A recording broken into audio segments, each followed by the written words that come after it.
Hello everyone. Let's try out some spoken word. Mix it up. This is from a conversation I had with somebody. The idea of love came up. I brought in Jesus Christ, arguing that he's the only one that holds love together in the way in which we actually experience it through relationships. Um, and what I often see with people are rejecting Jesus for the same reason I used to, which is institutional religion, which at times can seem to force love, force decisions, what to think about, what not to think about. Turn to Jesus or you're going to hell type thing. Um, and what I'm trying to present on the Substack is incarnational logic going back to the crucifixion prior to doctrine, prior to interpreting this story. Of course, anytime you read it, you're interpreting it. But what I mean is without layering some abstraction on top, just conceptually tracking what these claims are doing, putting them against the things that people actually say. So to deny the claim of Christ, what this person told me is that love cannot be forced. So the word I'm going to be using a ton is category error. That's conflating Jesus with the religion. And all I try to do is not argue people, not debate them, but operate within their expression, within their language, and just trace out where it leads. So starting based on that, I did a little free write. It ended up becoming this super long thing, which I'm going to break up into about 6 parts, I think. We'll see. I'll just speak each one, as well as posting it, and then provide an AI breakdown. My grammar is a bit different. It could be hard to follow. It's parasyntactic in that I'm not making arguments. I'm not saying Christianity is true because of X, Y, Z. No propositions. There's something else going on here. So, without further ado, I will just read this thing off and hope it's not too cringe. All right. Someone said, love must be freely chosen. I agreed and responded, Jesus Christ is the only person to hold love together without collapsing into abstraction or power. No one else. It is interesting to me when someone uses the words only attributed to Jesus to deny him. I start with the core premise. God is love. What's to follow is not a theological or religious argument. It's tracking what the claim does, drawing internally from the core premise, just to see if it ever breaks, just to see if it matches reality, just to see if everything else collapses back into him. Who knows? I start with the core premise. God is love. Love is not a property of God. Love is God. Jesus Christ is God, the personal, all-loving God. The implication is precise.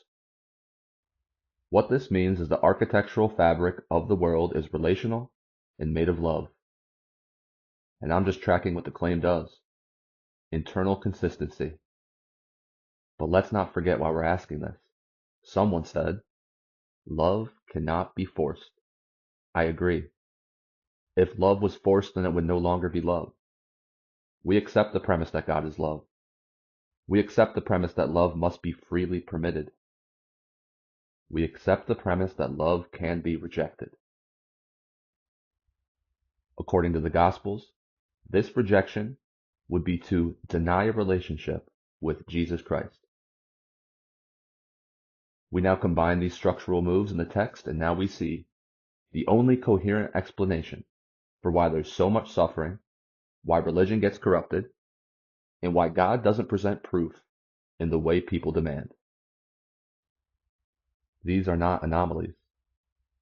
They're expected. They're structurally aligned with everything you would expect from the core axiom. If these sufferings did not exist, then love would not be freely chosen, then God would not be love, and God would not be God. I'm just saying. Because we all know how axioms work. The way axioms work is you assume it to be true and then test to see if it ever breaks. Within its own internal logic only. But let's remember how we got here. Someone told me that love must be freely chosen.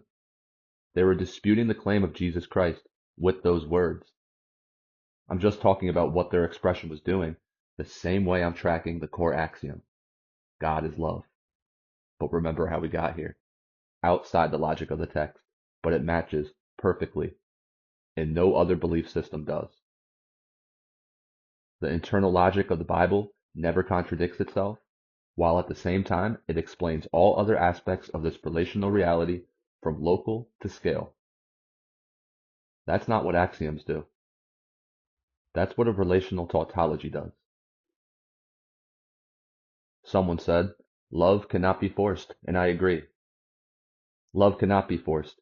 As soon as it's forced, then it's no longer love, because then it wouldn't be freely chosen. Love had to be revealed by non-coercion. So let's look to the Bible and reverse engineer the statement of love must be freely chosen. The Bible states that we're made in the image of God. That means we have the capacity to receive His love. That capacity is our free will. It's the permission to either reject or receive, a relational choice. Accepting the relationship entails the following. Faith is to believe that God is love and a person as revealed in Jesus Christ.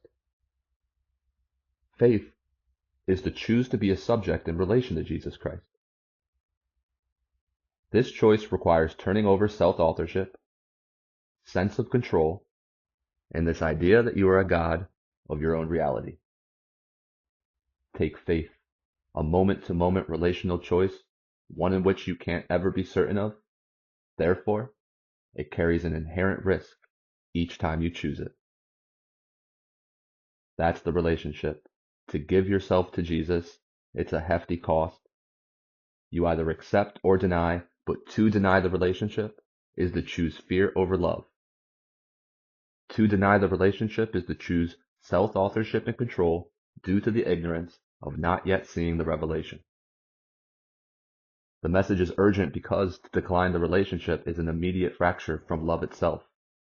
Imagine your entire body being filled with love right now, and the whole world was filled with that same substance in just so many different beautiful ways that you experience all the time, amidst the suffering that we also experience.